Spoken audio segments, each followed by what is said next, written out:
Welcome and good afternoon. It's really fantastic to see as many people here on this Sunday afternoon and one of the final panels. Well, there's still one more coming, or two more actually, of transmediale face value.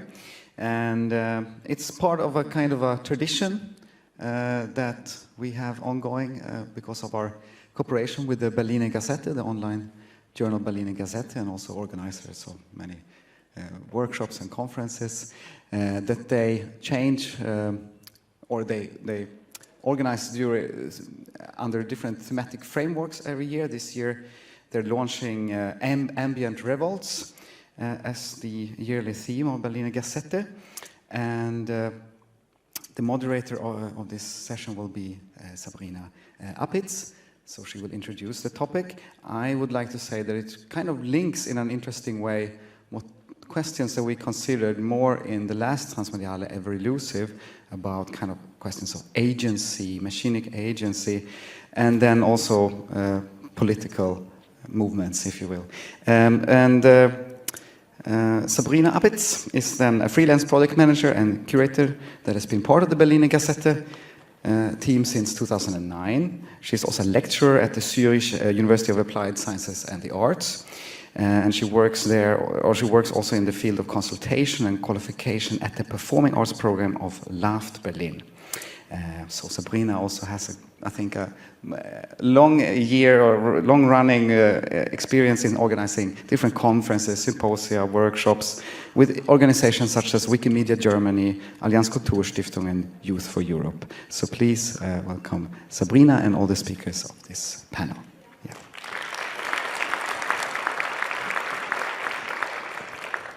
Yeah, thank you, Christopher. We are also really happy to be here again. Like Christopher already said, it's kind of tradition already. Yeah, and welcome to this time a panel called Ambient Revolts, which take place in cooperation with the Berliner Gazette. Ambient Revolts can be described, and maybe you have already written it in the program, as upheavals in our biopolitical ecosystem. And this is an ecosystem that is increasingly conditioned by the logics of technology nowadays, such as algorithms and artificial intelligence, cybernetics in general. And such upheavals often occur unnoticed, so in the background of our daily life, our everyday environment, and almost automated in an almost automated manner, rather than the result of conflicts or democratic processes. And this panel here is the starting point and also the first event of Berliner Gazette annual project, as Christopher mentioned, of 2018, which is also called Ambient Revolts. And it will embark upon a series of inquiries into this issue. So during this year, we will initiate activities on both an immaterial space, so featured articles on berlinergazette.de, as it is in kind of online feuilleton, but also in physical space, events like that, for example, like this year. And the Ambient Revolts project will culminate in our, it's also a tradition, an international annual Berliner Gazette conference in the beginning of November this year. So we will announce the date soon and hope you are interested in that too. But how did we come up with this topic is not just like this. We work on these areas for years now, and also last year we focused on a related topic, which we called friendly fire. And in contrast to the fact that conflicts are flaring up with exceptional heat nowadays, we tried to explore how we could embrace conflicts in order to make societies more democratic. The project last year, so Friendly Fire, explored one major side of today's conflicts, the politics of citizenship. Generally spoken, we are interested in trying to link the areas of politics, migration, and technology.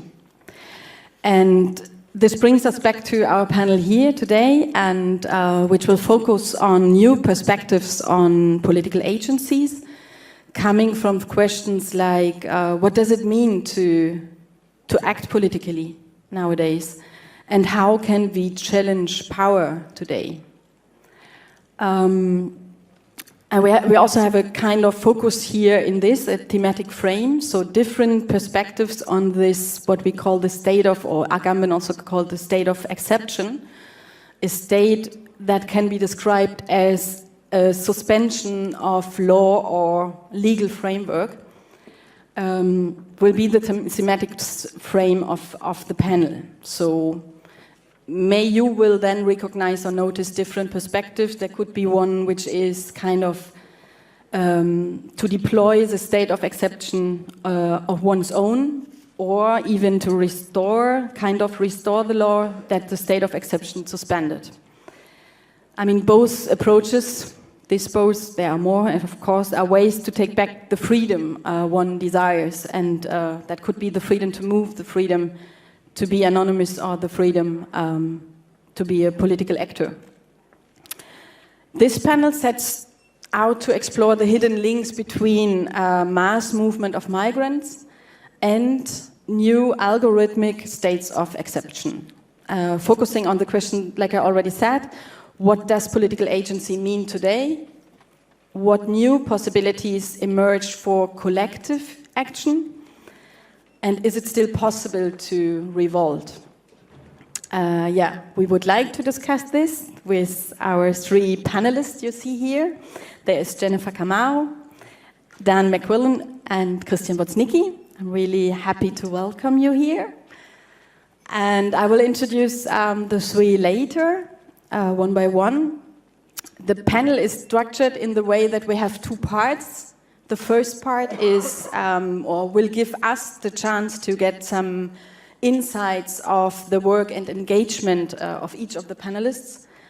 Dan will start with drafting the algorithmic state of exception, what he calls. Krystian Woznicki then will, with the question, do illegalized migrants deploy a state of exception of their own? It's a question. Try to build a bridge to Jennifer Kamau's, let's say, migrant state of exception, maybe. We will talk about it. She will talk about her experiences and projects which translate illegalized and disenfranchised migration into political action, actually. And the second part is then the open discussion, so we would like to discuss with you. Yeah. And to have that time also to discuss, I would say we just start. Then McQuillan is lecturer in creative and social computing at Goldsmiths College in University of London, and also political activist. He holds a PhD in experimental particle physics. Before becoming an academic, he was director of e-communication for Amnesty International, and also head of digital for Make Your Mark and Media for Development. He is co-founder of Social Innovation Camp, and he is the science and technical lead for the citizen science project Science for Change Kosovo. His research subjects include data ludism, algorithm, and Hannah Arendt, data science and phrenology, same as auditing algorithms. And yes, Dan? You can hear me okay? No? Good, that's good. All right, thanks. Yeah, I hate your introductions, but thanks very much anyway. All right, I'd like to thank the Berliner Gazette particularly for giving me a chance to be here today. I want to look at the way algorithms have become a political force and what that means for political agency. Excuse me. So there's no intelligence in artificial intelligence, nor does it really learn, even though its technical name is machine learning. It's simply mathematical minimization. Like I'm pretty sure we've all done at school, fitting a straight line to a set of points. You pick the line that minimizes the difference. And machine learning does exactly the same, but for more complex patterns. It fits input features to known outcomes by minimizing a thing called the cost function. The fit's a model that can be applied to new data to predict an outcome. The most influential class of these machine learning algorithms right now are neural networks, which is what all the startups call deep learning. That uses backpropagation. That's a minimization algorithm that produces weights in different layers. It rather resembles a shuttle weaving back and forth across the threads on a steam loom. So any and all data is now, or will be soon, pushed through these machine learning algorithms by a state agency, a corporation, or a startup. Anything that can be reduced to numbers can be used to train a model. These equations are the same. They really don't care if the numbers represent share trading or suicides. The banality of machine learning is its power. It's generalized numerical compression of anything that matters. There's no comprehension in the computation. The patterns are correlation, not causation. The only intelligence is in the same sense as military intelligence, which is targeting. Now, we all know machine learning is propagating discrimination because it learns from social data. But the problem goes way beyond prejudice. The deeper effect of machine learning is the production of subjects. The politics of machine learning are processes operating at the level of the pre-social. They produce new subjects as well as act on them. Machine learning is performative in the sense that reiterative statements produce the phenomenon they regulate. The models produced by machine learning can be hard to reverse into human reasoning. Why did it pick this person as a bad parole risk, or that person as likely to be the next one to leave the company? We can't really say. So there's an opacity at the heart of these methods. But machine learning doesn't just make decisions without giving reasons. It modifies our very idea of reason. That is, it changes what's knowable and what's real. And in this way, there are a lot of similarities with science. It's not science, but it overlaps with the metaphysics that made science possible, which is a two-world metaphysics of Neoplatonism. That's the idea that behind the world of the sensible is the form or the idea. So it's a belief in a hidden layer of reality, which is ontologically superior, expressed mathematically, and apprehended by going against direct experience. So machine learning is not just a method, it's a machinic philosophy. When machine learning determines our inattendances and our intentions, it's a form of what Miranda Fricker calls epistemic injustice. She was talking about the social prejudice that undermines a speaker's word, but now it's the calculations of data science that count more than our own testimony. Hannah Arendt said that cycles of social reproduction have the character of automatism. Her critique actually reads as a diagnosis of machine learning in the world. The challenge of artificial intelligence is not the substitution of humans by machines, but the computational extension of existing social automatism. Machine learning enables prediction, which drives preemption, action that attempts to anticipate or prevent the predicted outcome. But as Brian Masumi says, preemption does not prevent, it effects. It induces the event, in effect. Rather than acting in the present to avoid an occurrence in the future, preemption brings the future into the present. So this kills due process. Anticipatory intervention is the antithesis of the idea of innocent until proven guilty. The issue is justice, not privacy. What we have is not a panopticon, but a preempticon. Opaque predictions with calculative authority, their effect without cause. The effect will be the creation of algorithmic states of exception. A state of exception is a situation where law and rights are suspended. The archetype would be the camp. The cybernetic exclusions induced by machine learning will be continuous, partial states of exception. The embedded determinations of AI will have effective force. According to Agamben, the signature of a state of exception is force of, that is, actions that have the force of the law, even when not being of the law. This is also a signature of the extreme right, not pure dictatorship, but the separation of the law and the force of the law. So the calculative apparatus becomes a form of biopolitics. a mode of power concerned with ensuring that particular forms of life live. In the high-dimensional space of the computer's model, we reappear as pathways, as vectors pointing in particular predictive directions. The subject is woven into a silhouette perceptible by the machine. This drone perspective combines the privileged view from above with extra-legal interventions. The algorithmic apparatus is bringing the war home. Its operations in everyday life are indistinguishable from the drone apparatus or from the anti-refugee apparatus, consisting of classification, targeting, and the creation of states of exception. But machine learning everywhere means the conditions of possibility are everywhere. A genealogy of actuality is also a cartography of possibility.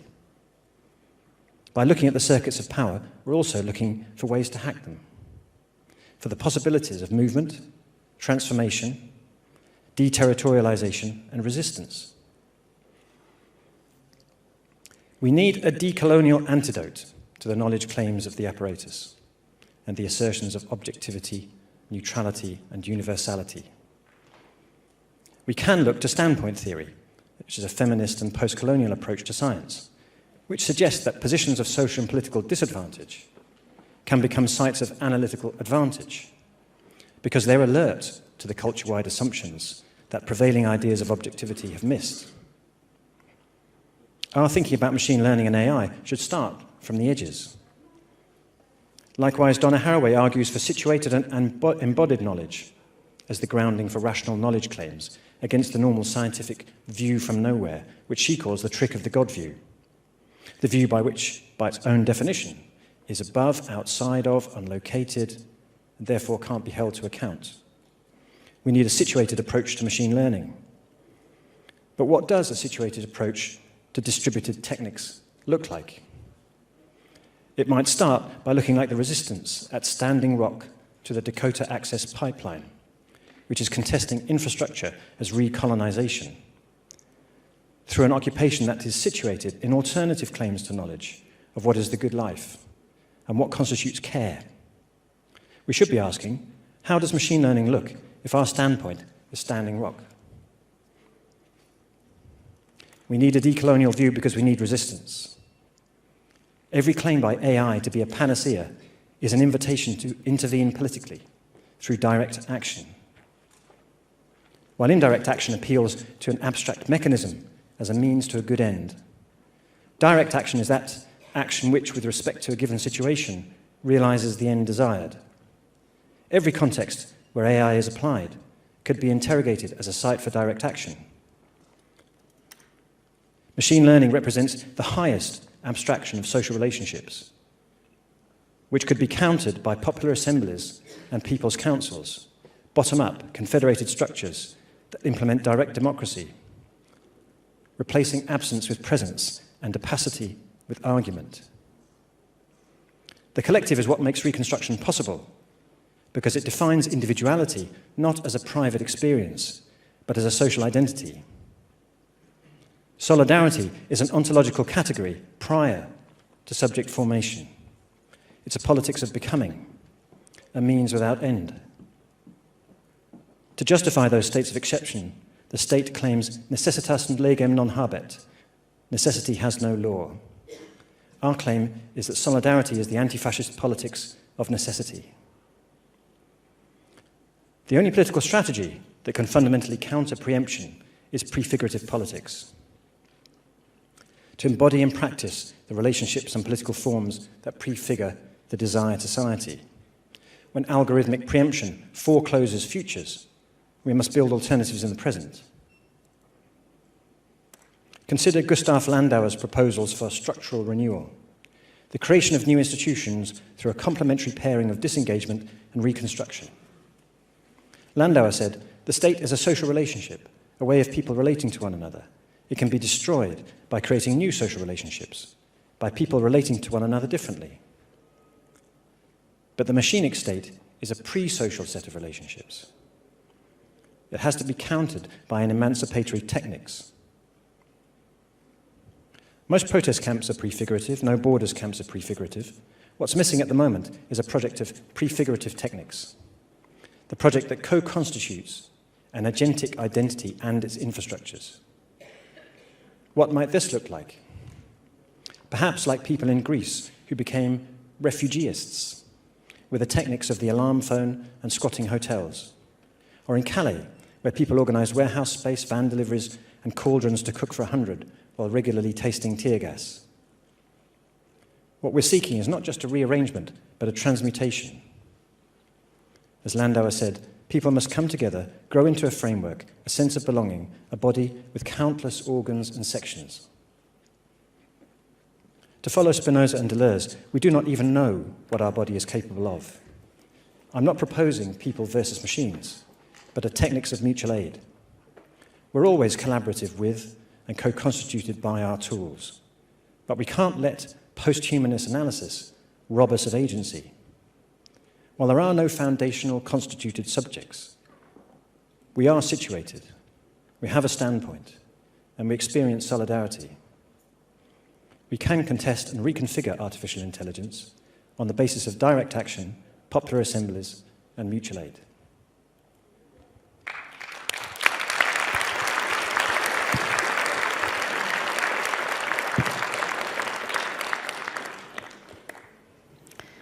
As I mentioned, there will be time to ask questions after the 3 speeches. I would like to introduce Krystian Woznicki. He is a critic and photographer. Fugitive Belonging, his most recent book, published by Diamond Paper in 2018, blends criticism and photography. He is also the author of a field guide to the Snowden files, together with Magdalena Taube, After the Planes with Brian Masumi, and Wer hat Angst vor Gemeinschaft with Jean-Luc Nancy, also published by Diamond Paper. His first book, Abschalten, Paradiesproduktion, Massentourismus und Globalisierung, was published by Katmos. He is co-founder of the Berliner Gazette. It's your turn. Cool. Thanks. Okay. So, yeah, thanks for the introduction. My thinking somehow sandwiched between Dan's work and Jennifer's work. And so I'm very happy to be able to speak between the two of them today. I think this space between these two poles is somehow a space of tension. And for me, this is very productive. So coming out of this, I'll be trying to create maybe some unexpected connections and perhaps also build some new bridges. Doing this, I'm building upon my book that Sabrina just mentioned, Fugitive Belonging. I'm just trying to see whether I can get to the next slide, but somehow it's not really moving, which would be a pity because it's not the only slide I prepared to make everybody of you hungry, feel hungry. Let's see. Yeah? So, ja, es ist hier drin.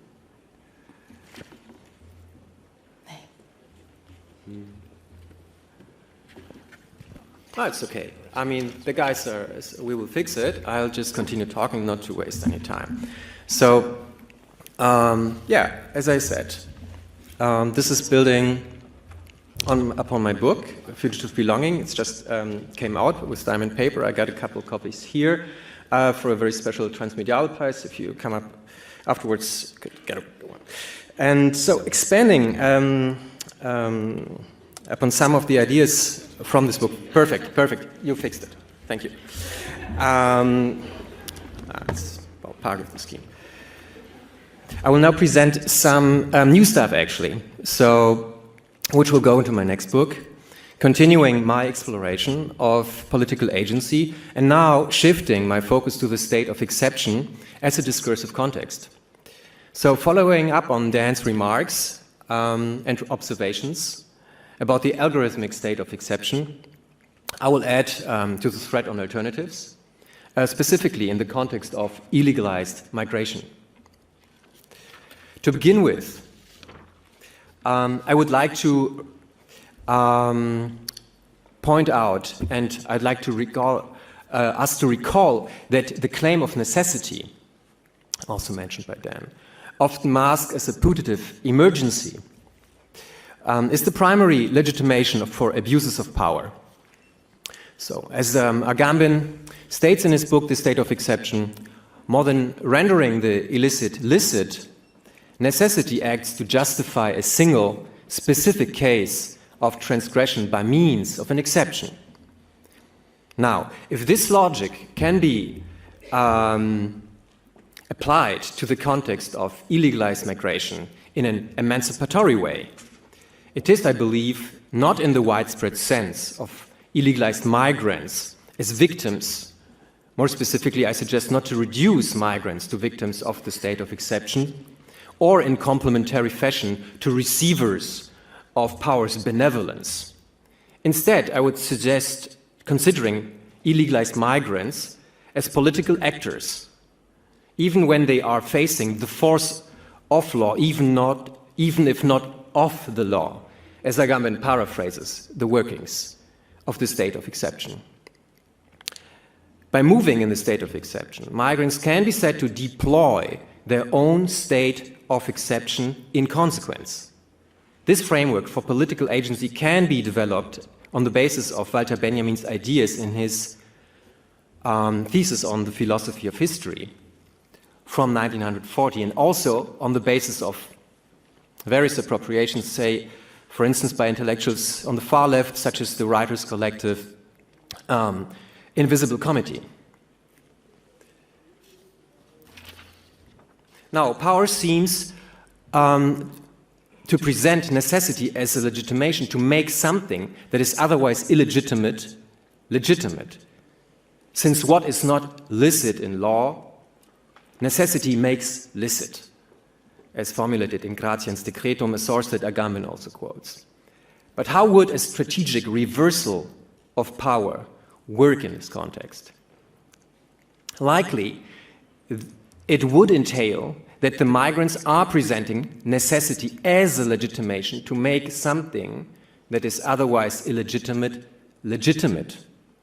By moving in the midst of structurally conditioned chaos and confusion, migrants move and act in a realm in which the law is suspended, bended, or blurred, and rights that one might take for granted are not granted at all.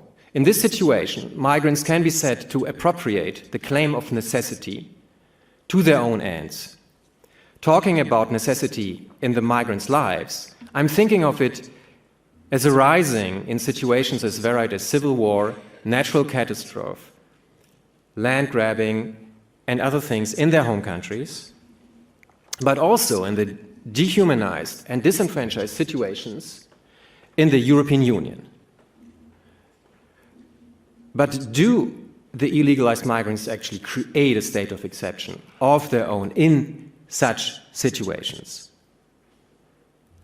Example given, when appearing as seemingly uncontrollable masses that run up against private or state property, such as fences, when traveling in overcrowded rubber boats without proper papers, when walking epochal distances on barefoot to embark upon illegalized forms of peer-to-peer cooperation that ensure their survival. All of this may actually be done out of necessity. Who would deny that claim? But who would actually ever make such a claim or even make a declaration of necessities? I'm not sure. It seems that any necessity that may be at stake is declared as such only retrospectively, to legitimize your actions when questioned by authorities that try to evaluate your status. Are you a legitimate asylum seeker or not? Does your story fit into templates prepared by the authorities or not?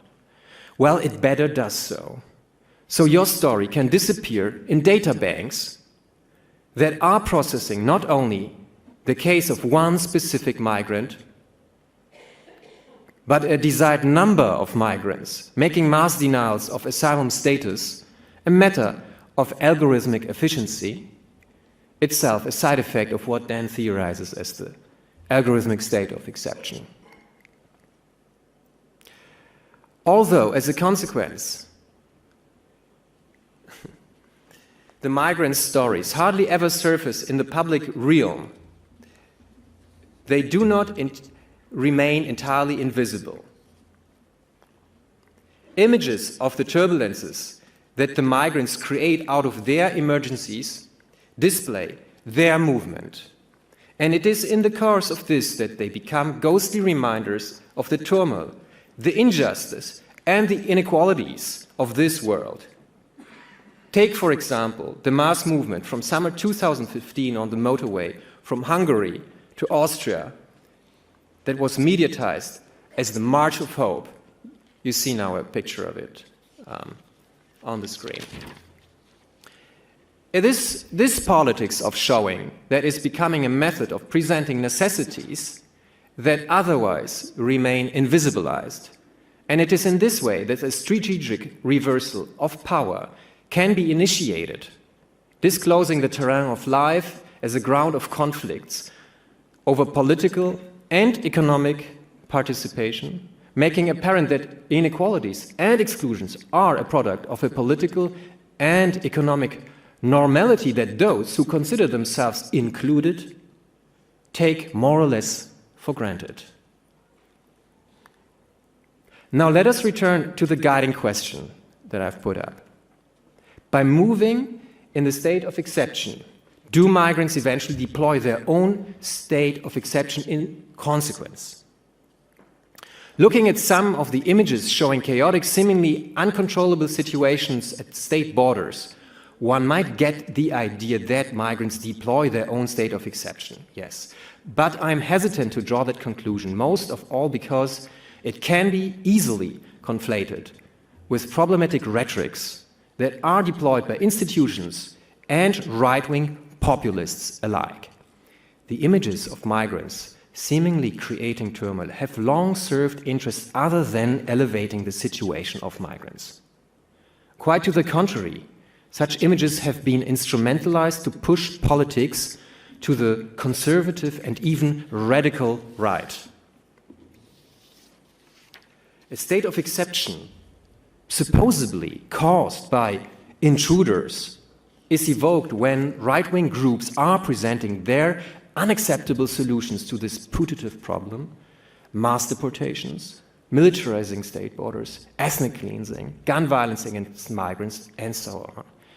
Activist Bianca Klose and social critic Caroline Emke mention this problem when discussing with artist Wolfgang Tillmans in his book What is Different, a book that is actually available both in English and German. The state of exception, putatively caused by migrants, is a popular rhetorical figure when it comes to claims for more authoritarian politics, including calls for a strong leader who would finally restore social peace by cleaning up the mess that migrants supposedly have caused, getting rid of them and the lawlessness they have supposedly brought about. But as is well known, the strong leader isn't easily available. Therefore, it is the mob that needs to take over and act against those who supposedly are the cause of all their troubles. Here, the mob becomes the self-proclaimed representative of the people, who are projected by populists to suffer a destabilization and even outright dissolution of all their certainties, their privileges, their rights, their values, their homogeneity, their purity, their tradition, their nation, etc. All of this in the state of exception putatively brought about by migrants. In order to restore all of what has been declared at stake, that is their white supremacy, the neo-fascists feel authorized to take lives, and they can feel rather safe that this never will be sufficiently investigated, such as in the recent cases of Brian Niawade Owino and Carrie Jones. I'm showing the reports about their stories now in the back, and I hope that Jennifer will talk more about their cases and the political context of them. Now, at this juncture, we are facing the following questions. Who claims the state of exception? Who creates its conditions? Who benefits from it? And how comes that institutions that are complicit with creating chaos are also the ones full-throatedly demanding its end? Now, let us recall, in September 2015, the summer of migration happened. A hopeful storyline emerged, which was not just created by corporate or state media, but mostly by migrants and activists and other civil society actors. And the images I've shown of the March of Hope are actually documents from that moment. Only a few weeks later, corporate and state media took over, and mass media outlets such as the weekly magazine Der Spiegel declared in October 2015 Germany in a state of exception, Deutschland im Ausnahmezustand. And a little later, they declare law and order to be suspended, Staatsohnmacht. Yes, the situation of the country was extraordinary. But who was actually responsible for that? Wasn't it also the product of Germany's doings in the past decades? For instance, when ever further expanding the highly profitable economy on a global scale while failing to develop a sustainable migration policy, as researchers and critics have noted. Likewise, and this has been pointed out to a friend of mine who's also in the audience, Carrie Byström, for decades, the UNHCR has been declaring a state of emergency with regard to the so-called refugee situation. It was always supposed to be temporary, but effectively never ceased to exist. While emergency has remained the psychology until today, policies never got adjusted in order to create a seminal framework for migration. Example given legal ways of entering the EU when you have to even without proper papers. To the contrary, now the Turkey-EU deal makes it virtually impossible to apply for asylum in Germany, for instance. In a nutshell, one could say, national and supranational actors first declared, then normalized and institutionalized a state of emergency. In turn, this allowed for a state of exception to arise. This had never had to be declared as such, but the situation that made the state of exception appear necessary, that is, an emergency, remains as constantly given. This perverse condition, the state of exception being not declared while as such hinging upon a fuzzy yet institutionalized emergency, lies at the heart of today's mantra: security has top priority. This is the grounding of the algorithmic state of exception that emerges at the level of data banks such as EU-LISA, for instance. While the security claim presents itself beyond doubt, a black-boxed algorithmic state of exception can arise, catalyzing an anomic space in which law in general is becoming a flexible matter, to say the least.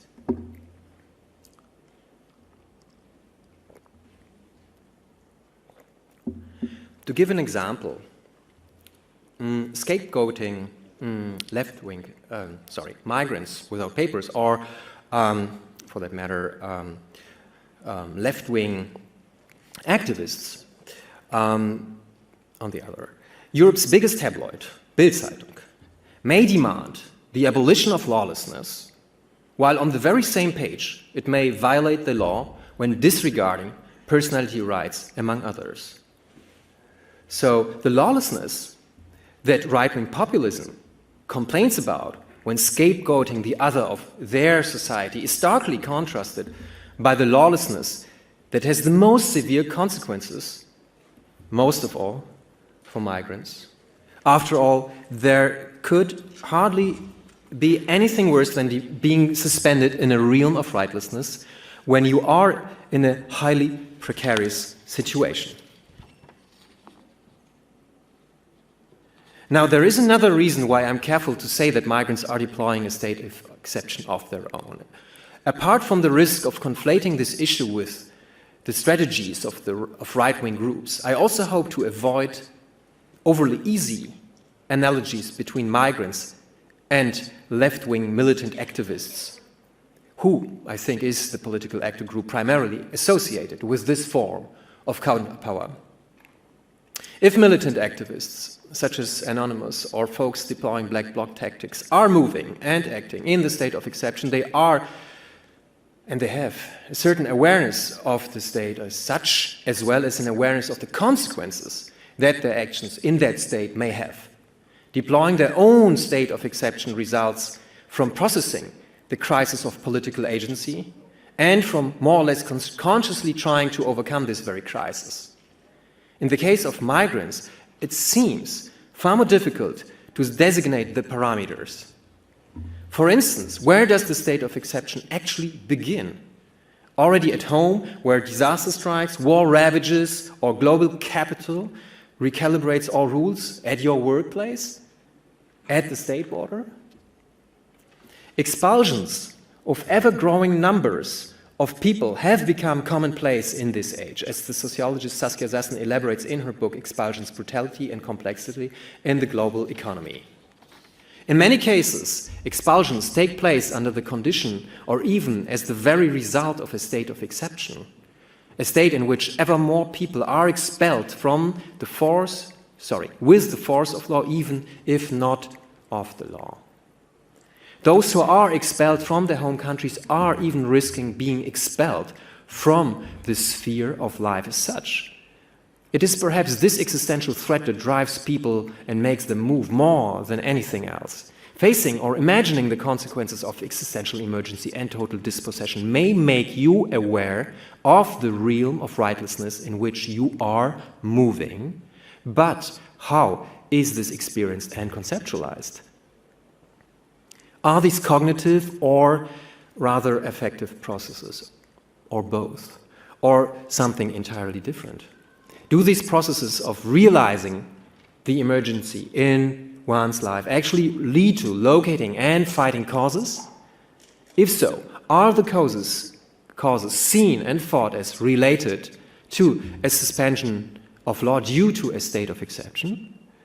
The process of becoming aware of and engaging with the state of exception creates crucial conditions for political action. Here, an important distinction between migrants and militant activists arises. The discrepancy has a lot to do with one's political status, as it implies different potentialities of empowerment and dispossession in the state of exception. Are you a citizen?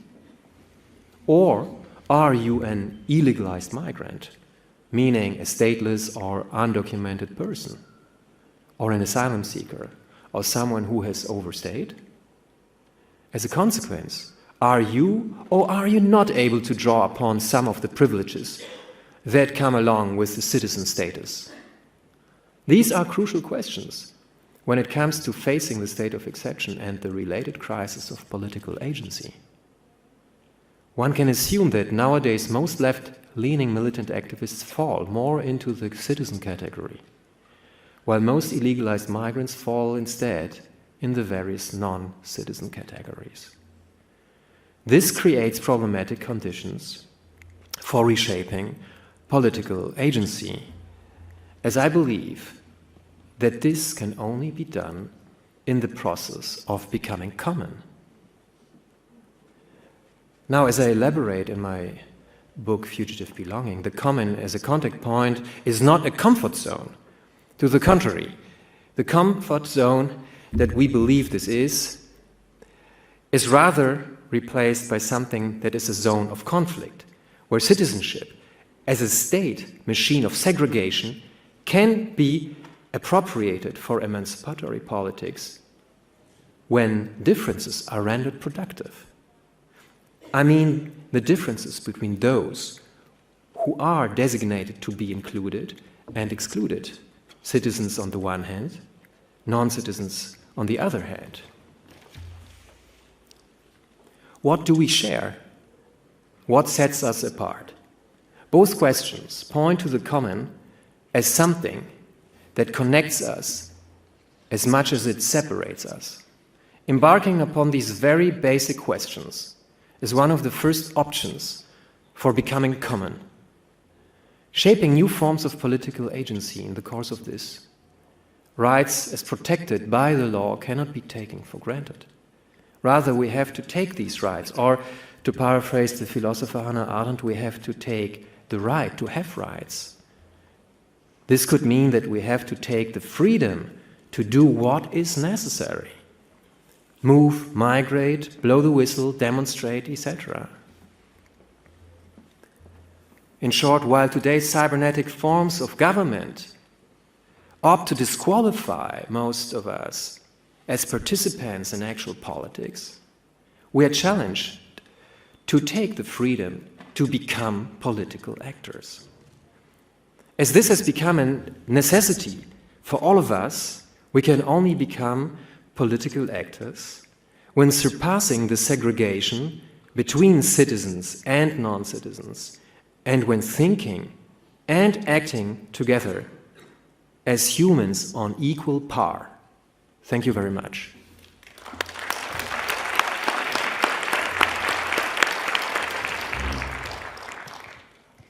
Thank you, Krystian. Krystian already pointed out why it is really important, Jennifer, to have you here and to hear about your point of view of being politically active. Jennifer Kamau is the Berlin-based activist and researcher. She is one of the initiators of the International Women's Space, which is a network of former or current asylum seekers and migrants that foster solidarity and collaboration.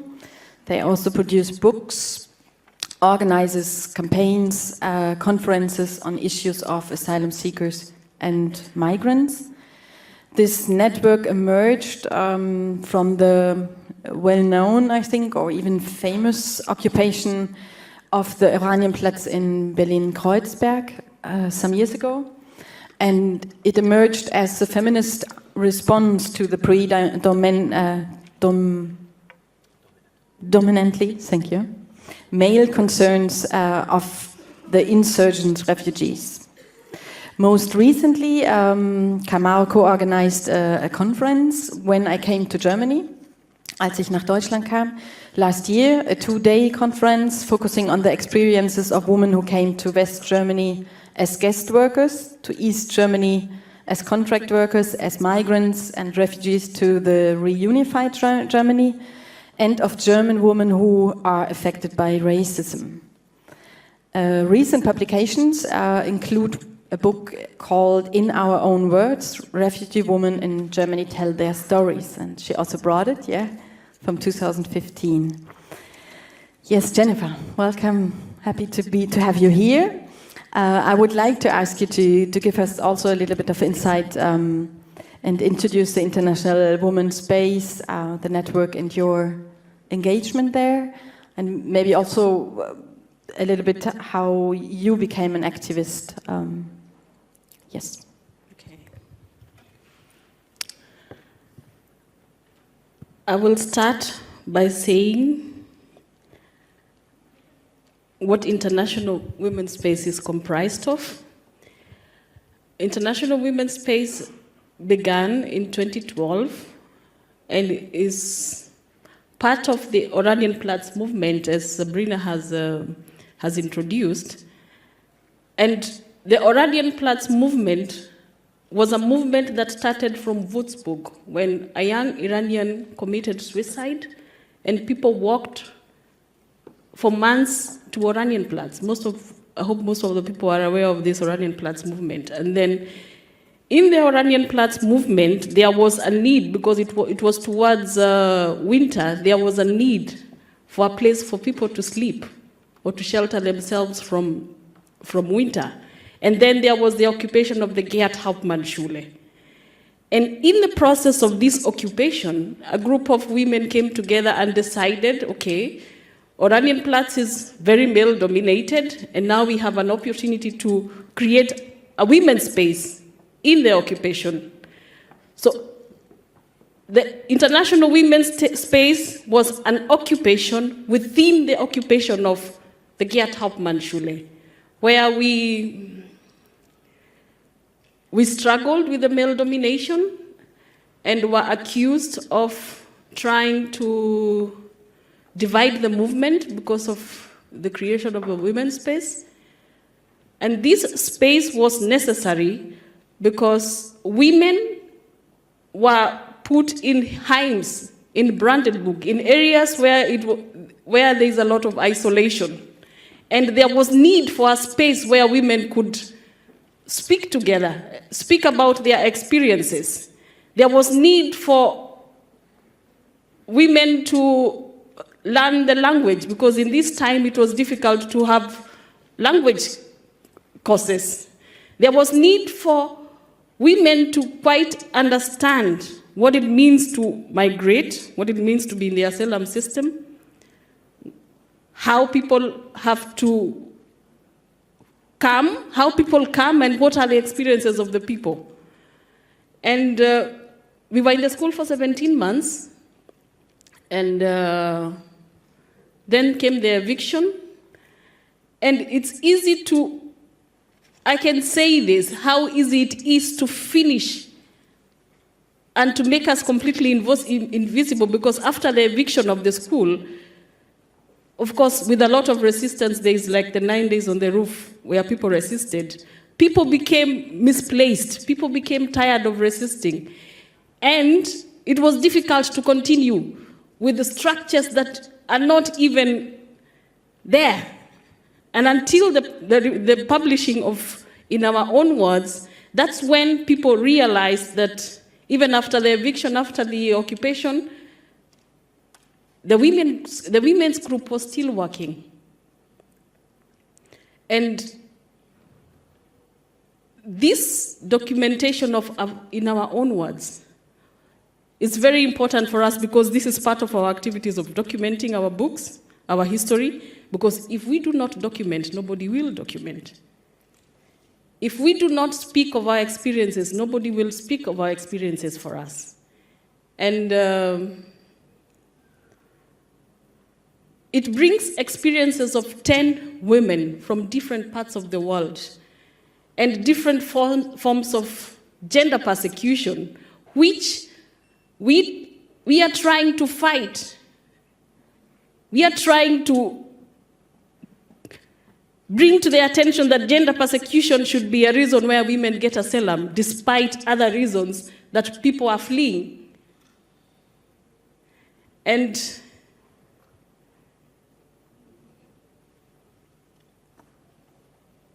you see the difference when women speak to each other, the empowerment people get when people speak to each other from different parts of the world.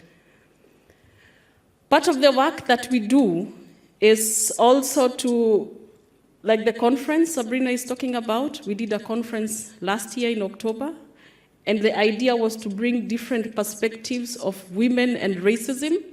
Women who came to Germany as guest workers, as contract workers from West and East Germany, refugees, migrants, and Germans who were born here who are still facing racism. For us, this was quite an experience, because we talk of racism, but it has many faces.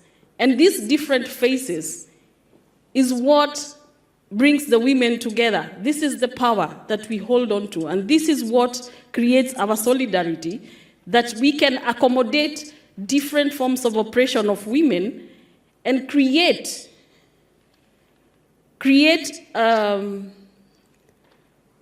empower ourselves from these experiences. And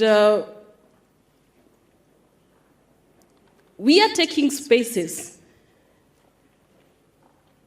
to make ourselves visible, because we are not visible in the media, in the politics. We are completely invisible.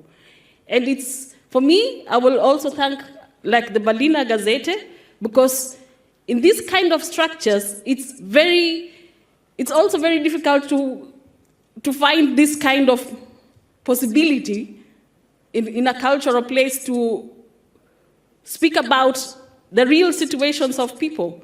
So taking up these spaces is one of our agendas that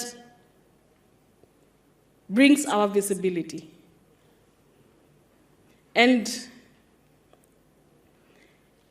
challenge this discourse that refugees and migrants are here to live on the social systems.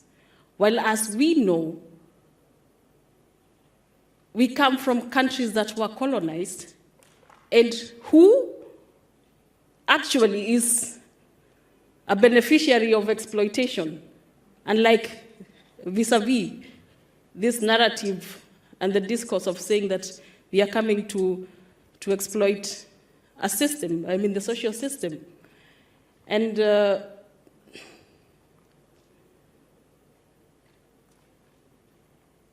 it is not easy to live to work against a structure. It's not easy to bring a human face, to project this human face that is being, I mean, it's being spoken about here. It is working against the grain.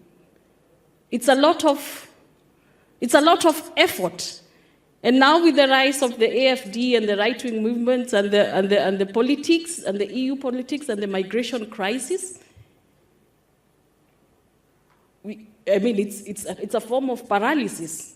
And if we do not bring these discussions that people get engaged with, whether you are citizens or non-citizens, because we are lost in this citizenship discussion. We belong and yet we do not belong. And to hold people accountable that these things happen in your country, you have no option but to be part of these political discussions. Otherwise, at least you have to say whatever is happening, they should not do it in your name. Even from just that perspective, not in your name, that you're not in agreement with what is happening in this time. I will speak more as the discussion goes on, and I'm still kind of trying to find my own discussion, because I also came last night from Bamberg, something that I will talk about as a practical example of the discussions that as we are having here. So, yeah, that would be great. With the coalition government that took too long to create, there has been the discussions, and part of the discussions from the SPD and the union was to have this arrival, the decision and deportation centers that are now imagined in Germany. And I have had the opportunity to be in touch and to work with people in Bamberg. And Bamberg is an old American barrack where people have been put in very wanting conditions. And as we speak of human rights, with the rise of the right-wing movement, the people who suffer the most, even before, the people who suffer the most are the refugees themselves, the immigrants themselves. And let's talk about particularly the refugees, because we have been fighting for rights. Since I came to Germany, we've been fighting for rights. And up to now, when we started fighting for the rights we were fighting for, I do not have even the right words to put how the condition of Bamberg is, because it's the worst form of living conditions that we have in Germany. When you see the neglect of children and children taking to the streets, for example, in winter, I don't know if you have this clip, when children start taking to the streets to say we have been neglected, we are more vulnerable than before, and these are children, it only projects the level of inhumanity that is taking place in Germany.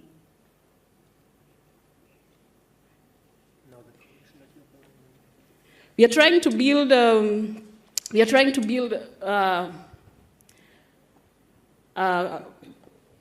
We're having a network because Bayern has different. They have several of these camps, form of camps, and we are trying to bring these people in these different camps together and join their struggle and speak together to make them understand that as they begin this struggle, it's the only way of life in Germany. There's nothing you get here without struggling.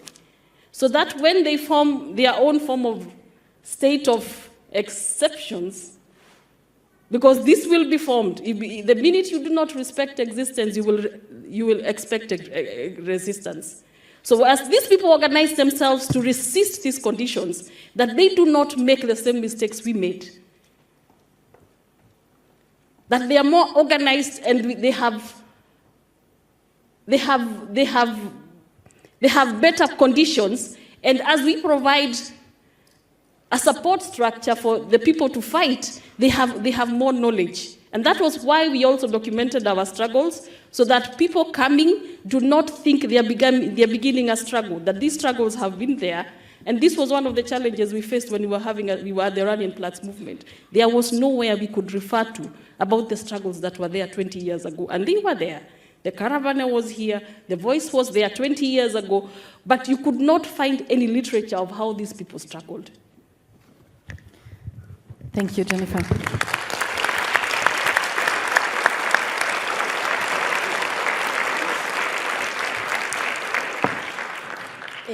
In order to give also you the chance to ask some questions, we would open up the panel now. So you see 2 microphones here, one on the left from my side and on the right.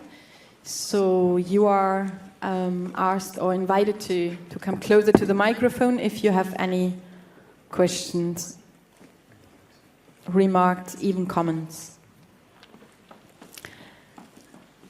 Yes? Yeah, I'm Martin Schmidt from the Center for Contemporary History, and my question goes to Dan. I was very intrigued by your talk, and I'm still wondering, this thing of machine learning always draws back to the explanation of it is not possible to tell how the machine took this and that decision. I would ask you to comment a little bit on this, because for me it seems like a motive of black boxing, of telling somebody, well, the machine took this and that decision, so I don't know how, but we've got to follow it.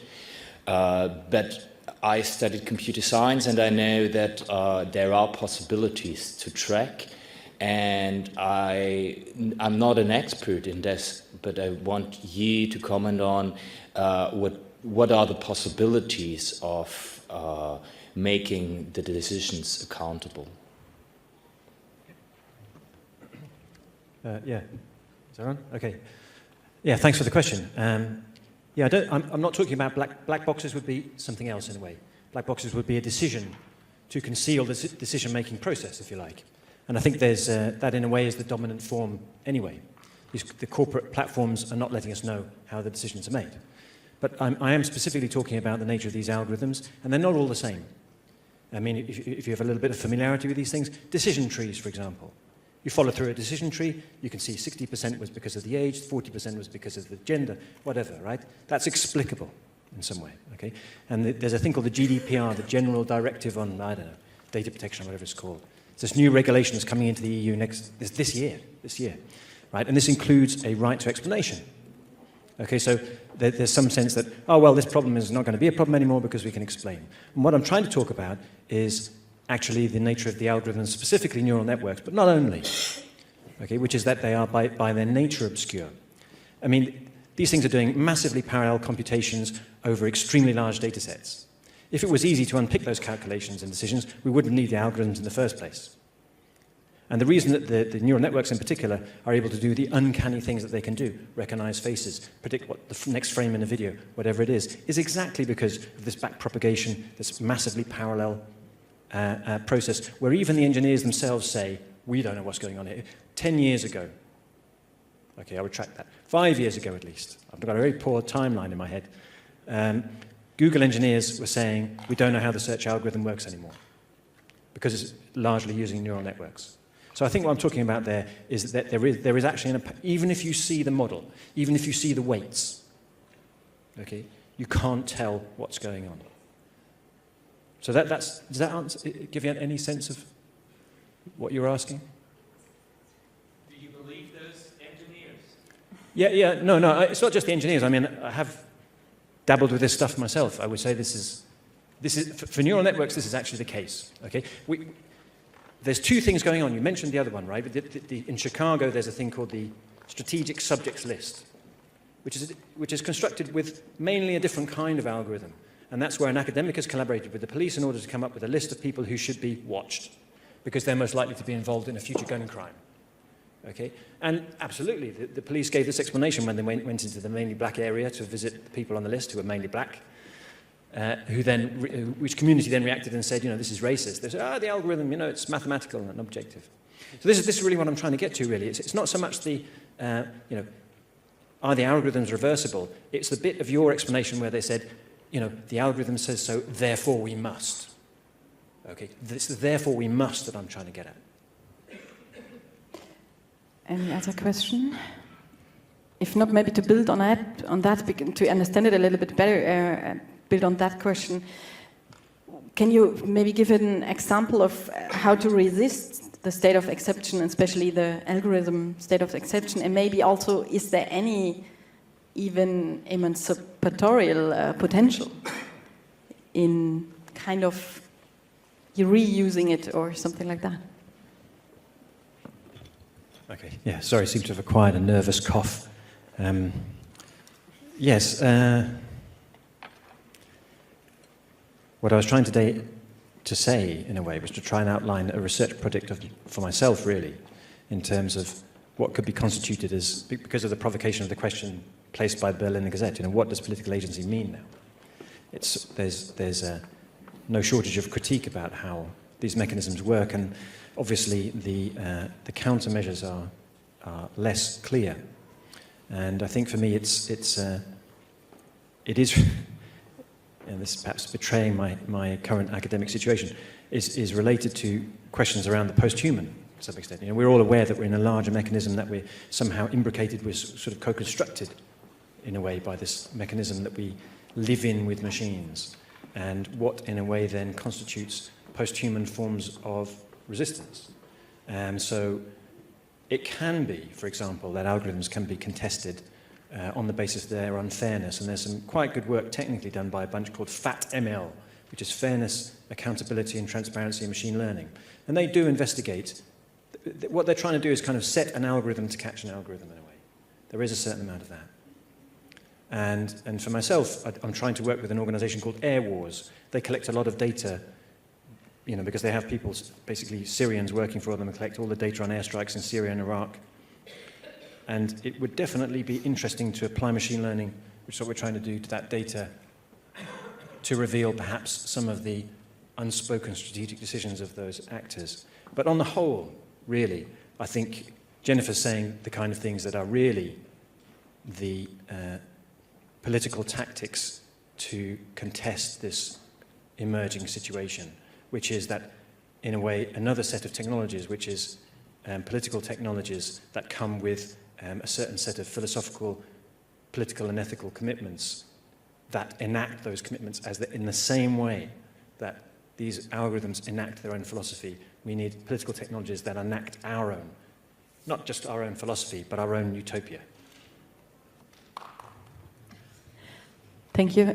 Christopher, you have a question? Yeah, no, actually, Dan already beautifully started to address this question, but because after listening to your three brilliant, but each in their own way, very idiosyncratic presentations, I thought it would be a really missed opportunity if we just address each of your presentations now, rather than the synthesis of what you have here addressed. So I would ask you, or maybe Belline Gassetti, Gassetti as an entity, maybe you can kind of explain a little bit more about how you want to, synthesize these positions you presented.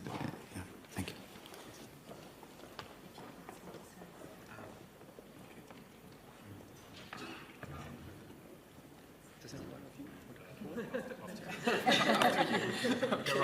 All right. So, maybe also picking up on what's been said, and also Sabrina just asking whether there is actually an opportunity in this whole situation. That looks rather bleak, of course. So I would say. But maybe starting from the fact that the cybernetic forms of governance or power that we witness today, be it attributed to algorithms or artificial intelligence, machine learning, etc., I think it's quite clear that they are up for recomposing the whole class system of humans in some way or other. And so far, this has been mostly about citizens and non-citizens. And I think that this is also clear that this was about a first class and a second class of humans in some way or other.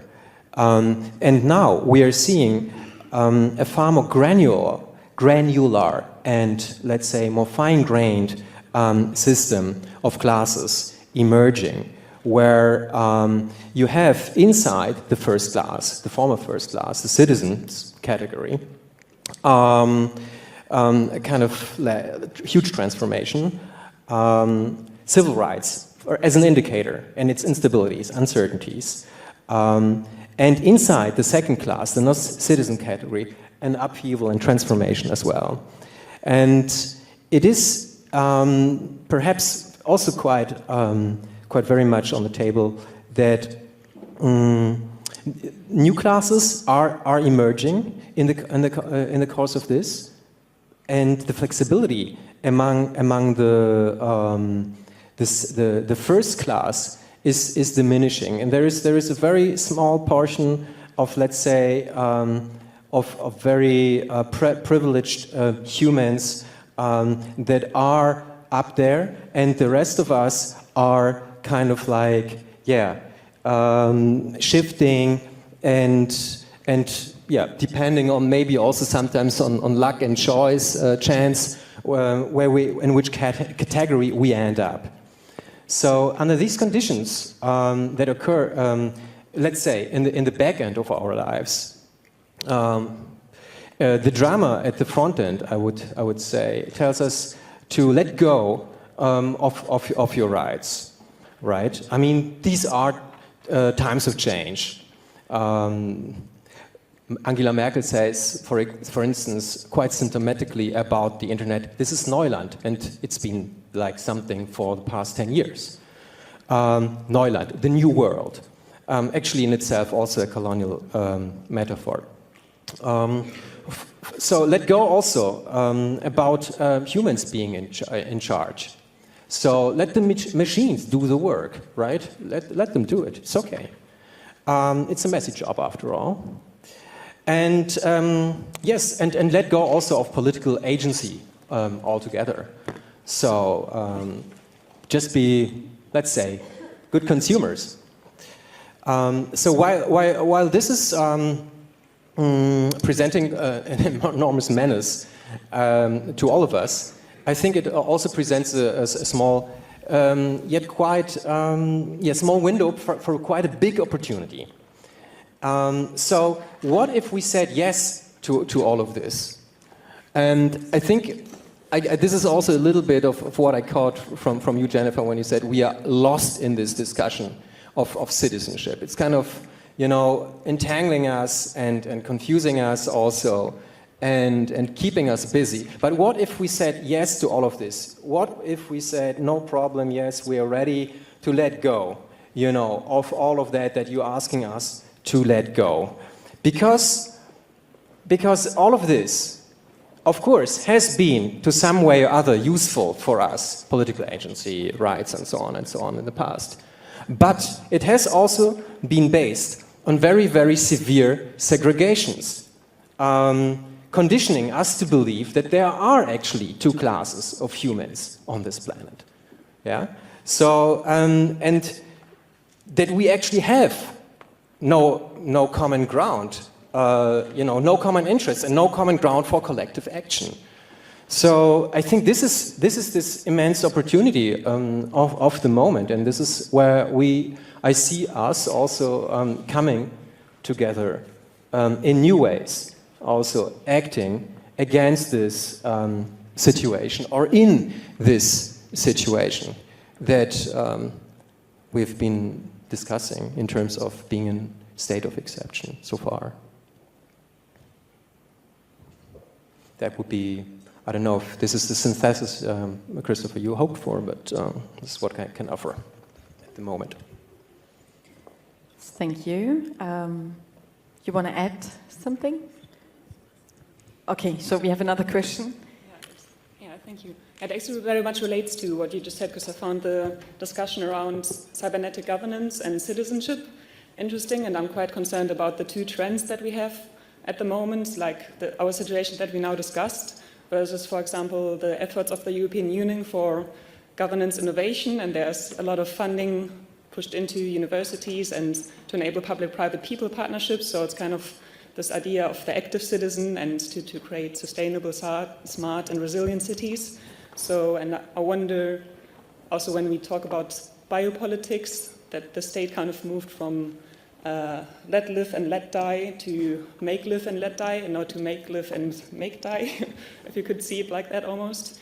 Where would you see like those forms of active citizenship or kind of responsible forms of activism should be best placed or focused on in these times, like not just providing, a weird example, not community gardening and baking, and engaging within the city to make the city better, but how do you, where should citizens or kind of put their efforts into in terms of time and activism when all these kind of different initiatives pop up that promise to be empowering and enabling democratic participation, but not really addressing the political issues that we have.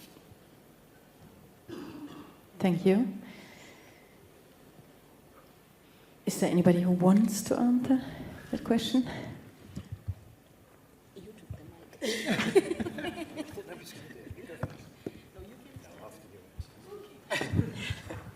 If I got your question right, you're asking how we can put our energies to working together in a way. Because I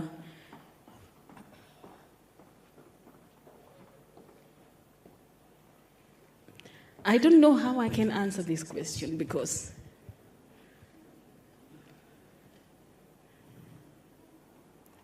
we can work together, but the question is how.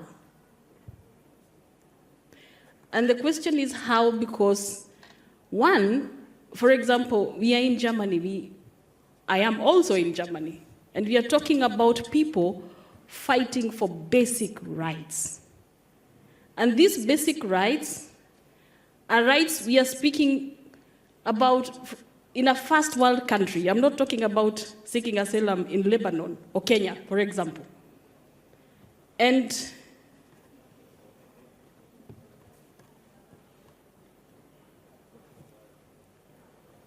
when I start demanding for my basic human rights in a first world country,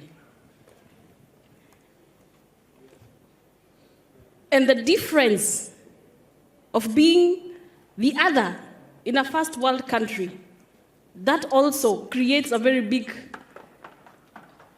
question of how do we work together, because it's a difference of race and class automatically. I am struggling to be visible in this country, fighting for my basic rights, fighting to be visible in this country, and fighting a state that is organized and well organized to oppress the other. So I'm fighting structures.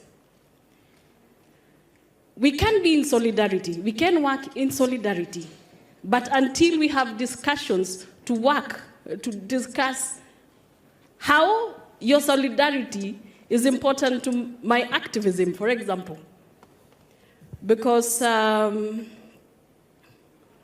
one, I am in the first world country. I am coming from a colonial country. We were part of your colonies. Germany also colonized. And I am here because of what has been done to our countries. I'm here because you destroyed our lands. This is one. I am here because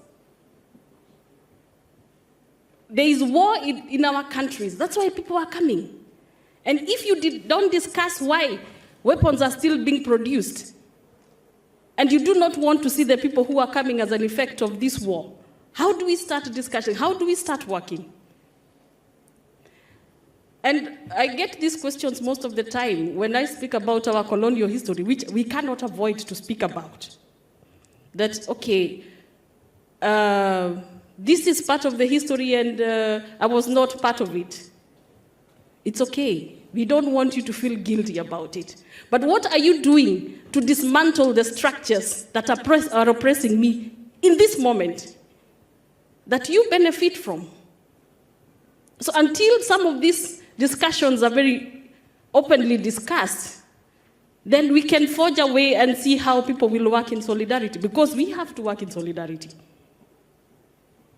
And I learned a lot from the workshop we organized, the conference we organized in October, because I speak about racism a lot, because I'm confronted by racism. And I saw different faces of racism in this conference. And what also challenged me a lot, and then I was like, okay, it's just a problem here, that black Afro-Germans born, bred, socialized here, are still asked where they come from. But where do you come from? They are not even comfortable being in their own home. So whose problem is that? The society has a problem. People are socialized, and people do not want. There's a big struggle to accept anybody who doesn't look and fit like the Germans. We are here geographically, but we don't belong here.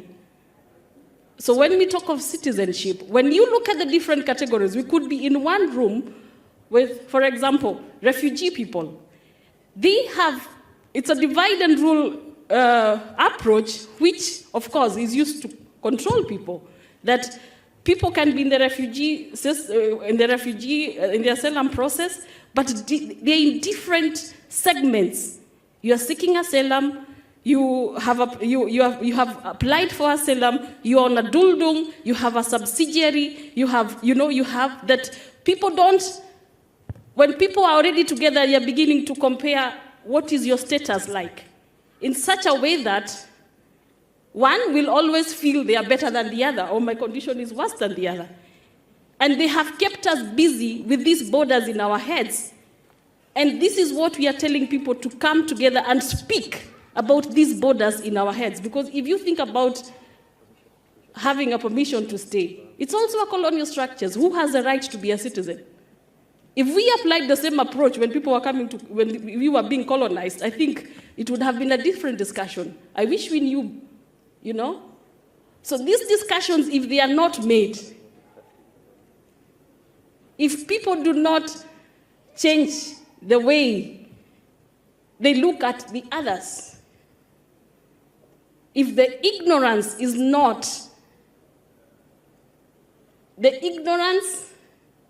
not applied with a lot of arrogance, that sometimes someone asks you something and you're like, I don't know if to deal with the ignorance or the arrogance, but it's too much.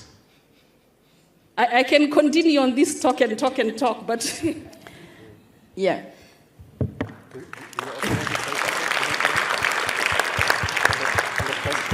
Yeah, I mean, it I is think the- this was, maybe I can also just add up, also, I don't know if you, but this is a very important question, and I think just to emphasize also from a very different angle on the very question where to actually begin, or where are the hotspots for activism or for civil society engagement, etc. From my point of view, it is really understanding the struggles of migrants, not as some struggles, some, let's say, single issue, story, maybe on the periphery of the whole political discussion, sometimes rather in the center when an emergency emerges on the front page, etc. But no, this, I think, struggles are the central struggles. They should be at least recognized as such in our society. The central struggles over what is political today, over what means political and economic participation, and it is a form. Then the challenge is to engage with these struggles for all of us, not, of course, in a way to say, yes, I'm ready to help. Here are my clothes that I don't use anymore, and here is maybe a little bit of money, and I cooked a cake. It's nice, but this is not the form of engagement, that is being required here. It is really understanding these struggles as your struggles as well, and this, of course, engages some of those, process of reflection and translation and understanding history and so on that Jennifer has pointed out to, and that's why I also would like to thank you for your intervention, and thank you for your attention. Thank you, Krystian. Dan, maybe you want also to close. Yeah, just to say, to follow up from both Jennifer and Krystian, not that our experiences are the same as Jennifer's or the people she's talking about at this stage, but the whole point of solidarity is that it's something that is between peers, and what is being constructed in the systems of governance is a fractalization of exactly those processes. We have to learn from Jennifer and her community, because it's us as well now, whether we realize it or not. I just want to say something about the kind of question, the smart city and the participation, because I just had a thought about it, which is these participatory things. Do you know the feeling like a few years ago Google produced this app for storing your photos, and it's completely free, okay? And everyone was like, wow, that's really cool, I can store my photos. They're doing that because they're applying machine learning to all those photos, and that's how they're training their algorithms. It used to be said, if the product is free, you are the product. The truth now is, if the product is free, you are the training data. And I think the same thing applies socially. You're participating in a project, whatever social area you're talking about now. Okay, this is going to be, or already is, a part of that larger machine learning. Thank you.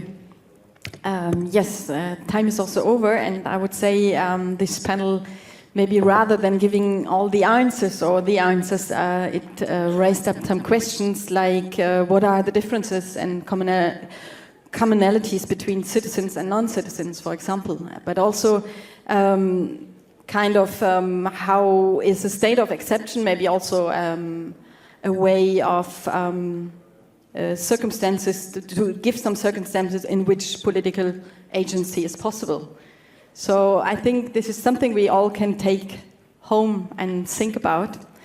Thank you for being here, and have a nice rest of the day. Thank you.